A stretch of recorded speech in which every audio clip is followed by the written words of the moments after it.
शेतकऱ्यांच्या प्रश्नासाठी बच्चूभाऊ कडू यांच्या नेतृत्वामध्ये माधव जानकर साहेब असतील, राजू शेट्टी साहेब असतील, का बरेच नवले साहेब असतील, असे बरेच नेते जे नागपूरच्या धर्तीवर शेतकऱ्यांना घेऊन ट्रॅक्टर मोर्चा आज बच्चूभाऊच्या नेतृत्वामध्ये 8 दिवसापासून जवळपास म्हणजे मागच्या 2 महिन्यापासून हे आंदोलन चालू आहे।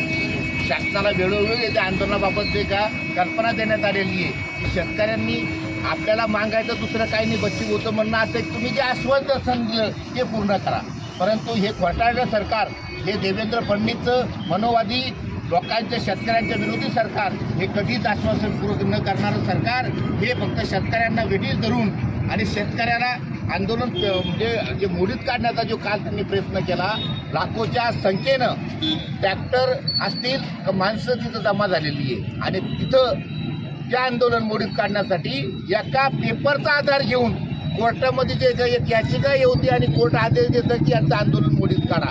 हे देवेंद्र फडणवीस म्हणजे आता आम्ही मागाव न्याय कोणाकडं, तर याचं कारण असं झालं की कोर्टसुद्धा आज त्यांची रखेल झाल्यावर आज काम करतोय।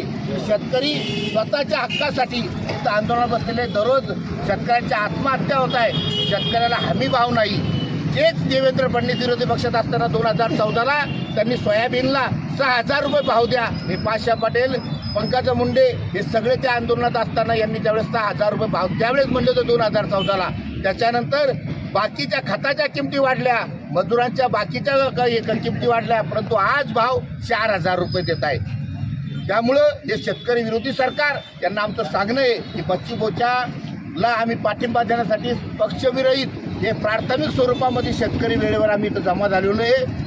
जर हे आंदोलन जर मोडीत काढण्याचा प्रयत्न केला, त्या तिथल्या लोकांना काही हात लावण्याचा प्रयत्न केला तर महाराष्ट्र पेटेल। एकही रस्ता तुम्हाला जे काही चालू दिसणार हीच आम्ही तुम्हाला तुमच्या माध्यमातून देवेंद्र फडणवीस सरकारला चेतावणी देतो आणि त्यांना सांगतो की तुम्ही दिलेलं आश्वासन हे लवकरात लवकर पूर्ण करा, नसता खुर्च्या खाली करा।